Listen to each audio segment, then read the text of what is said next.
Comparativo de funções. Trabalho realizado por Beatriz Guimarães, Stephanie Silva e Aquiles Ribeiro para a disciplina de matemática com a professora Bruna Passarinho. Comparativo entre as funções afim e quadrática. Aqui, iremos abordar os seguintes assuntos de cada função: a lei da função, o papel dos coeficientes, o formato do gráfico, a vértice, o cálculo das raízes e o estudo de sinal. O objetivo geral deste trabalho é abordar esses assuntos frisando a diferença entre a função afim e a função quadrática, evidenciando suas características de forma clara e resumida. A função afim, ou também chamada função polinomial do primeiro grau, é dada por uma lei de forma f de x igual a ax mais b. Em f de x igual a ax mais b, o valor de a é identificado como taxa de variação de crescimento ou de coeficiente angular, porque aponta o quanto a função pode crescer e a inclinação da reta em relação ao eixo x no plano cartesiano. Já o termo b, que é constante, é identificado como coeficiente linear da função, porque define o ponto onde a reta corta o eixo y do gráfico, quando x é igual a zero. O gráfico de uma função do primeiro grau é uma reta oblíqua aos eixos x e y. Desta forma, para construirmos seu gráfico, basta encontrarmos pontos que satisfaçam a função, o valor da taxa de variação da função que determina se ela é do tipo crescente ou decrescente. Caso seja maior que zero, a função é crescente. Se a função for decrescente, o ângulo entre a reta e o eixo x será obtuso. Calcular o valor da raiz da função é determinar o valor em que a reta cruza o eixo x. Para isso, consideramos o valor de y igual a zero, pois no momento em que a reta intersecta o eixo x e y é igual a zero. Observe. Podemos estabelecer uma formação geral para o cálculo da raiz de uma função do primeiro grau. Basta criar uma generalização com base na própria lei de formação da função, considerando y igual a zero e isolando o valor de x. Veja. Portanto, para calcularmos a raiz de uma função do primeiro grau, basta utilizar a seguinte expressão: x igual a x igual a menos b dividido por a. No estudo de sinal da função afim, buscamos os intervalos nos quais a função possui certas características, ressaltando que os valores das funções dependem unicamente da sua variável e da sua lei de formação. Teremos, então, duas situações a serem analisadas quanto ao sinal desta função. A maior que zero caracteriza a função crescente. Na função crescente, à medida que os valores de x aumentam, os valores de y também aumentam. Ou, à medida que os valores de x diminuem, os valores de y também diminuem. A menor que zero caracteriza a função decrescente. Na função decrescente, quanto maior for o valor de x, menor será o valor de y, ou seja, o valor da função decresce conforme o valor da variável x aumenta. Sendo assim, a análise do sinal dessa função será diferente. Portanto, basta saber se a função é crescente ou decrescente, fato este determinado pelo sinal do coeficiente a e depois determinar o zero da função.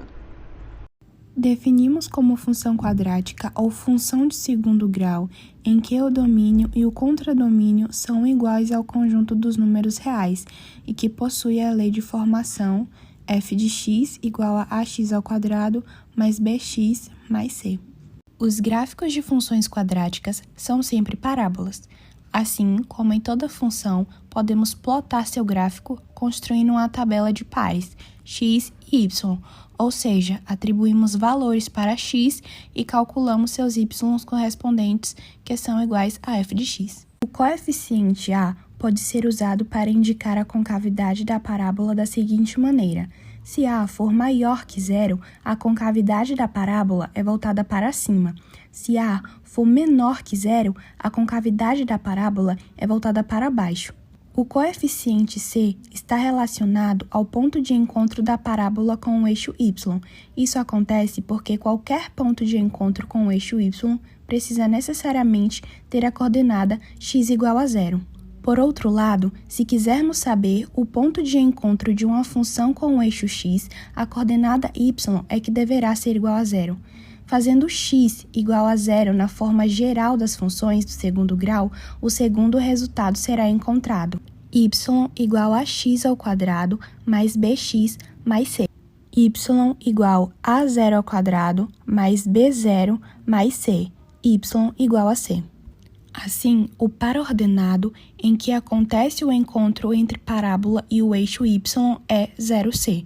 Como os cálculos foram feitos para a forma geral das funções do segundo grau, então esse resultado é válido para todas elas.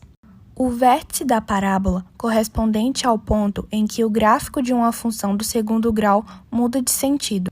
Usando um plano cartesiano, podemos traçar o gráfico de uma função quadrática considerando os pontos de coordenadas x, y que pertencem à função. Na imagem apresentada, temos o gráfico da função f de x igual a x² menos 2x menos 1 e o ponto que representa seu vértice. As raízes ou zeros da função do segundo grau representam aos valores de x tais que f de x igual a 0. As raízes da função são determinadas pela resolução da equação do segundo grau, f de x igual a x² mais bx mais c igual a 0. O propósito de resolver uma equação do segundo grau é calcular os possíveis valores de x que satisfazem a equação. Os possíveis resultados da equação consistem na solução ou raiz da função.